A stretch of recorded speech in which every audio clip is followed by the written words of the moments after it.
Quando um pneumologista prescreve uma medicação inalatória para o tratamento da asma, as chamadas bombinhas, a pergunta mais frequente que o paciente faz logo em seguida é a seguinte: doutor, mas eu vou ter que usar esse remédio para sempre? Essa é uma dúvida muito comum que os pacientes têm. E eu vou usar esse vídeo para responder um pouquinho isso para vocês.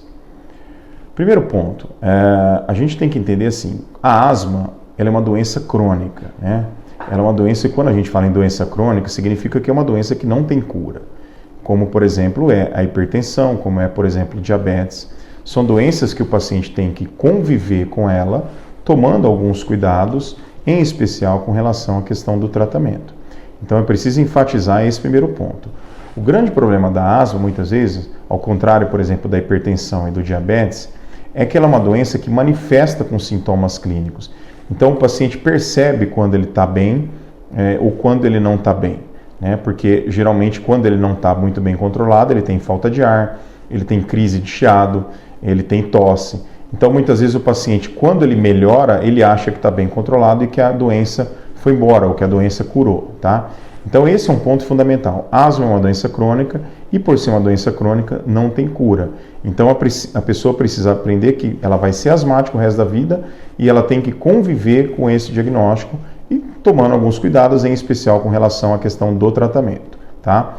Bom, dito isso, é preciso enfatizar algumas coisas. Primeiro, a asma ela tem vários graus de acometimento, tá? E de controle clínico. Esses graus de gravidade e de controle clínico, eles são baseados, obviamente, nos sintomas, ou seja, como os sintomas do paciente estão se manifestando, se eles têm sintomas de falta de ar e chiado, por exemplo, todos os dias, se são ocasionais, por exemplo, uma vez por semana, uma vez por mês, uma vez a cada 3, 4 meses. Então, essa variabilidade, né, da manifestação dos sintomas vai indicar um certo grau de gravidade da doença. E segundo, o paciente asmático ele precisa fazer um exame funcional pulmonar chamado espirometria, tá? A espirometria é um exame em que você faz não só o diagnóstico, como também você classifica a doença baseada no seu grau de gravidade e de controle clínico. Então isso é fundamental que o paciente acompanhe com o pneumologista e faça periodicamente a sua espirometria. Bom, muito bem, o que isso tem a ver?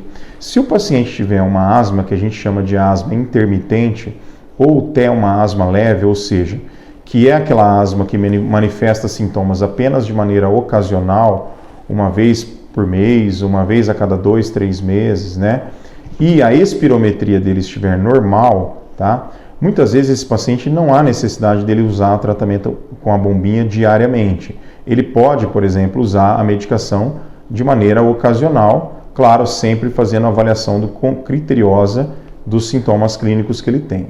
Agora, se o paciente, por exemplo, tem uma asma mais moderada ou grave, ou seja, aquela que manifesta sintomas frequentemente, que o paciente tem sintomas quase que pelo menos aí mais de 2, 3 vezes por semana, né? E que a função pulmonar dele esteja alterada, certamente esse paciente é um candidato a usar a medicação diariamente, né? Então esse paciente vai ter que usar a medicação todos os dias e aquele paciente que tiver uma asma mais leve, ou até asma que a gente chama de intermitente, ele pode usar a medicação de uso ocasional. Então, é preciso usar a bombinha todo dia? Depende do grau da sua asma e depende do controle clínico da sua asma, e isso é feito com a avaliação clínica e com o exame da espirometria, tá?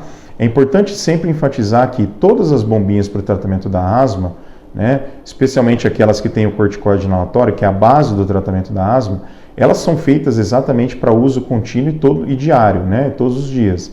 Então, isso não dá problema para você usar todo dia.